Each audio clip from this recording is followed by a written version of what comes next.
Hello, everyone. Welcome to our lecture on heat exhaustion and heat stroke. I'm Professor Capron. I'm going to be your guide today as we dive into these important topics that are crucial for you to understand. To give you a taste of what's in store, let me tell you a quick story. One summer day, I was working in the emergency room when a group of hikers came in, all suffering from heat exhaustion. It was like a scene out of a movie, with everyone frantically trying to cool down and rehydrate. This experience taught me just how crucial it is for nurses to be well versed in recognizing and managing these conditions. So grab your water bottles and let's get started. We've got some objectives for this presentation. I want you to understand and apply nursing diagnoses for heat exhaustion and heat stroke, including recognizing the clinical manifestations and implementing appropriate patient care and education. I want you to comprehend the pathophysiology of heat exhaustion and heat stroke, learn the underlying processes, and identify the signs and symptoms. I want you to apply health promotion and disease prevention strategies by identifying risk factors, educating on preventive measures, and recognizing early warning signs. I want you to master the assessment techniques for heat-related illnesses, analyze the clinical findings, laboratory tests, and diagnostic procedures to differentiate between heat exhaustion and heat stroke. I want you to implement safety considerations and address possible complications. Monitor your patients closely to prevent adverse outcomes and improve patient outcomes. And I want you to provide patient-centered care for heat exhaustion and heat stroke, employing comprehensive nursing care and therapeutic procedures, educating patients and families, and collaborating with other healthcare professionals. So today we're going to be discussing the nursing diagnoses related to heat exhaustion and heat stroke. Let's start with heat exhaustion. One of the key nursing diagnoses here would be risk for fluid volume deficit. Clinical manifestations would include excessive sweating, weakness, dizziness, and thirst. So when assessing your patient, look for signs of dehydration, such as poor skin turgor or dry mucous membranes. To help your patient, initiate fluid replacement. Monitor their electrolyte levels. In terms of patient education, teach the importance of staying hydrated, recognizing early signs of heat exhaustion, and taking appropriate measures to stay cool. Now let's look at heat stroke. Again, one of the primary nursing diagnoses would be hyperthermia.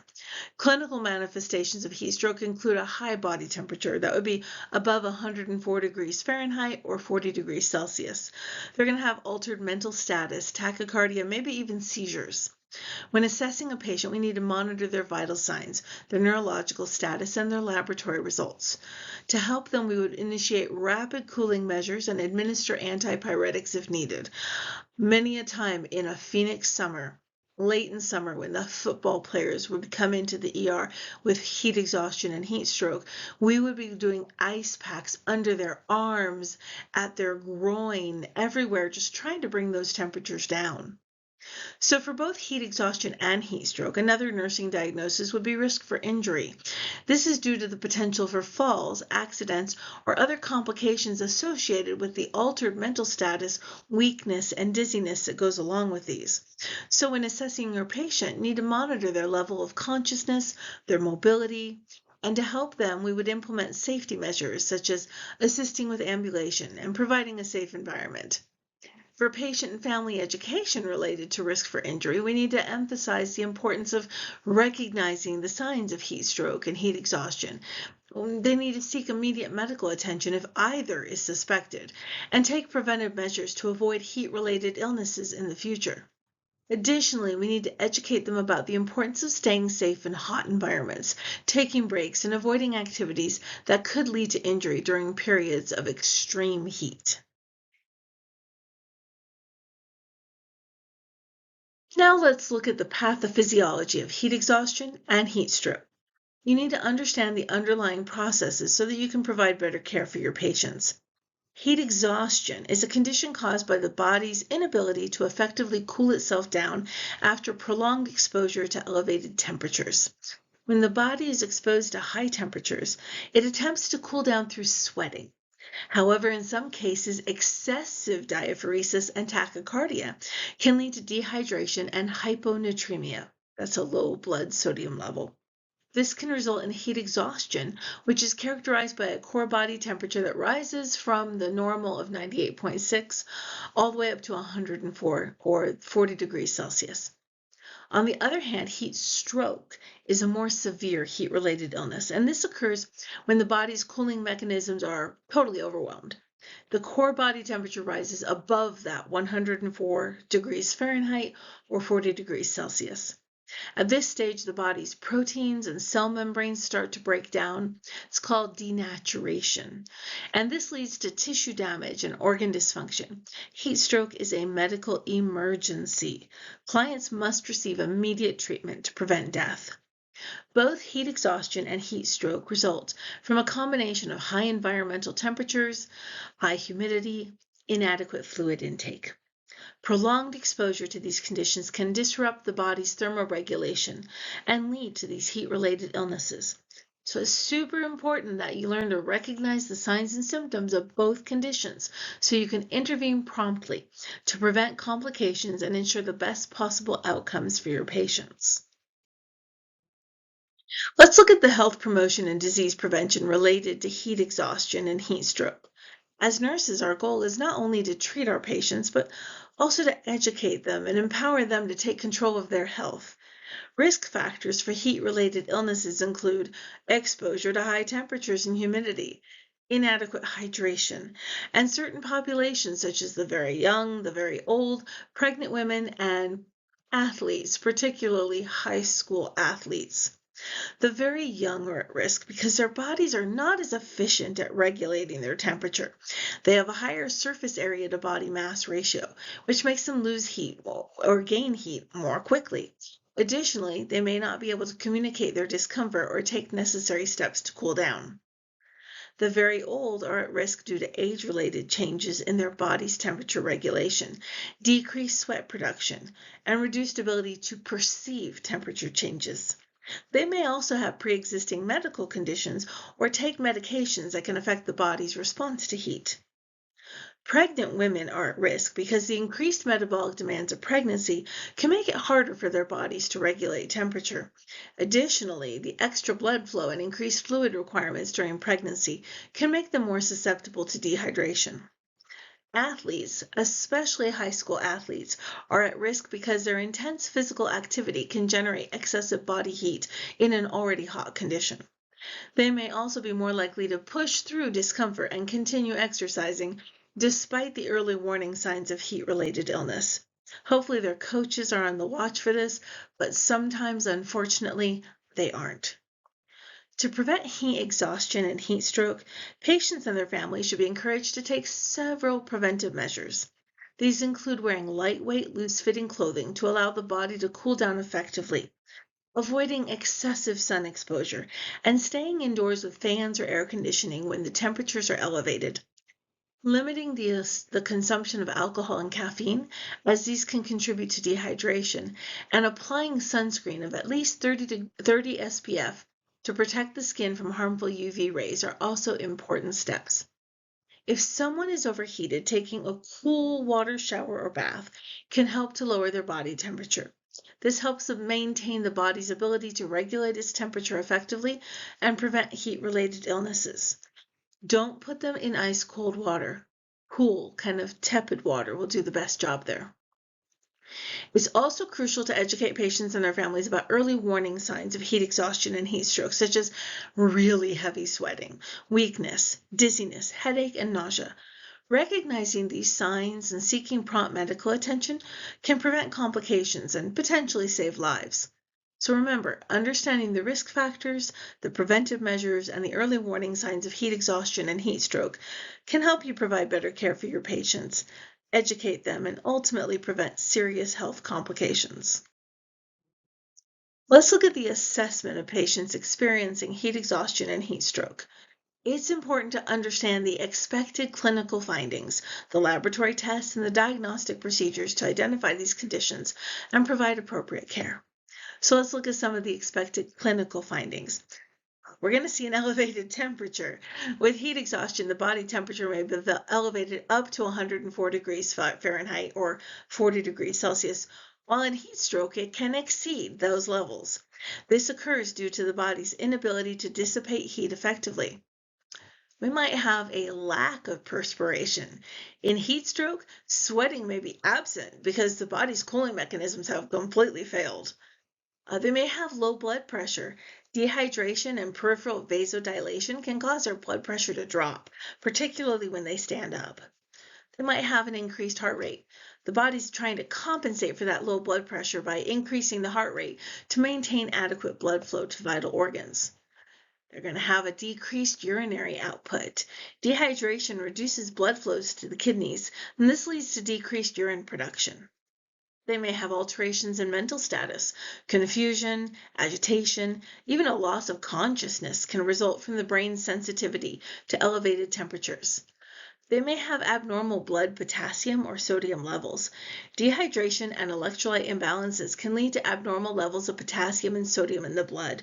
With your high school athletes, you really want to watch for this, particularly if they are sweating out electrolytes and then just taking in plain water. Over time, that can actually cause water intoxication, which can cause edema and swelling to the brain. Inevitably, every summer in Phoenix, as they started doing football practice in August in the heat and the humidity, is one of the few times of the year that there's humidity in Phoenix, we would have these kids come in and they were just so sick with heat exhaustion and water intoxication from trying to replace their body's fluids that had electrolytes with just plain water. I still don't understand why the coaches didn't pick up on that better. So to confirm a diagnosis of heat exhaustion or heat stroke, several laboratory tests can be helpful. We're going to do a CBC. It's going to help to identify dehydration, and they might have infection or other complications that's going to make this worse. We want to do an electrolyte panel. This is going to measure the levels of their key electrolytes, such as potassium, sodium, fluoride, and so on in the blood. These can all be affected by dehydration and other factors during heat-related illnesses. We're going to look at kidney function tests. We need to assess kidney function, such as their BUN and creatinine levels, to help identify kidney injury due to dehydration or heat-related damage. Liver function tests. Elevated liver enzymes can indicate a heat-related liver injury. Remember, as your body gets too hot, the proteins everywhere start to break down. We're going to look at their CK levels at the creatinine kinase. Elevated CK levels can suggest muscle breakdown, and this can occur in severe cases of heat stroke. Remember, muscle is a protein. Diagnostic procedures such as a chest x-ray or an EKG might be necessary to rule out other conditions that present with similar symptoms, such as heart or lung problems. But in summary, a thorough assessment, including recognizing the expected clinical findings, performing relevant lab tests, and conducting necessary diagnostic procedures, is essential to identify and differentiate heat exhaustion and heat stroke. This allows for timely and appropriate Okay. Now let's look at the safety considerations and possible complications related to heat exhaustion and heat stroke. As nurses, it's crucial to recognize potential complications and take appropriate preventive measures to ensure patient safety. So possible complications of heat exhaustion and heat stroke include dehydration. Prolonged exposure to heat, increased sweating, inadequate fluid intake can lead to dehydration, which exacerbates the effects of heat-related illnesses. They might have electrolyte imbalances. Dehydration can cause imbalances in these electrolytes such as sodium and potassium, which remember can lead to complications like muscle cramps, seizures, even heart rhythm disturbances. They could have acute kidney injury. That's reduced blood flow to the kidneys that's caused by dehydration and heat damage, which results in an acute kidney injury. They might have rhabdomyolysis. This is when severe heat stroke causes muscle breakdown. Now, rhabdomyolysis can come from lots of different causes, but in this case, it would be rhabdomyolysis, muscle breakdown, because of the severe heat. This leads to a release of myoglobin into the bloodstream, and that can also damage the kidneys. They may have liver damage because elevated body temperatures can cause heat-related liver injury. It can lead to liver failure in severe cases. They can have brain damage. Prolonged exposure to high temperatures can result in permanent brain damage or even death. So as nurses, we've got to monitor our patients closely for these complications and take necessary steps to prevent them. We want to monitor their vital signs, regularly assess their temperature, blood pressure, heart rate, and respiratory rate to detect any abnormalities or any trending changes. We want to encourage fluid intake, encourage them to drink either water or electrolyte replacement drinks to prevent dehydration and electrolyte imbalances. Water's great, but you really have to watch when you're using it if they're sweating off their electrolytes. So monitor urine output. Keep track of the patient's urinary output to ensure adequate kidney function. We want to assess their mental status and regularly evaluate their level of consciousness, their orientation, their cognitive function so that we can detect any neurological changes that are going on. We want to provide a cool environment. Move them to a cooler area. Use fans or air conditioning and apply cool compresses to help lower body temperature. Like I said, there were plenty of times we were packing armpits and groins with ice packs. Okay? Collaborate with the healthcare team. You're going to work closely with the physicians, the nurse practitioners, the other healthcare professionals to make sure that this patient is receiving the necessary interventions and care. Remember, it's the job of the providers to do the ordering, but you are their eyes and ears. You're the one watching this patient closely, hopefully. So you need to be telling them what's going on with the patient. They don't necessarily know. In conclusion, understanding these possible complications of heat exhaustion and heat stroke and taking appropriate safety measures can help prevent adverse outcomes for your patients. We also really want to look at patient-centered care for patients experiencing heat exhaustion or heat stroke. Providing comprehensive care is essential to ensure the best possible outcomes. So for nursing care, we're going to administer oxygen, provide supplemental oxygen if it's needed to maintain adequate oxygen saturation levels, because sometimes heat-related illnesses can cause respiratory distress. Adequate oxygenation is crucial for maintaining proper organ function, reducing fatigue, and preventing organ damage. We're going to insert large bore IV catheters. We want to establish IV access with as large a catheter as possible to facilitate rapid administration of normal saline to help restore hydration and electrolyte balance. Rapid fluid replacement can improve circulation, prevent kidney injury, and stabilize blood pressure. They may need an indwelling urinary catheter. This is going to help us to closely monitor their urine output. That will help us assess kidney function and fluid balance. You're going to be checking their urine every hour to make sure that it's hitting that minimum 30 mils or greater that they need to have to demonstrate adequate kidney function. Regular assessment of this urine output aids in early detection of kidney injury or conversely, fluid overload while we're resuscitating them. We need to allow for timely intervention for either of those. Apply ice packs and cooling blankets.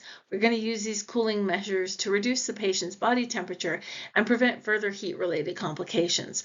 Rapid cooling can minimize tissue damage, alleviate symptoms, and reduce the risk of long-term complications. Then we've got some therapeutic procedures, because in severe cases, we may need like a form of evaporative cooling.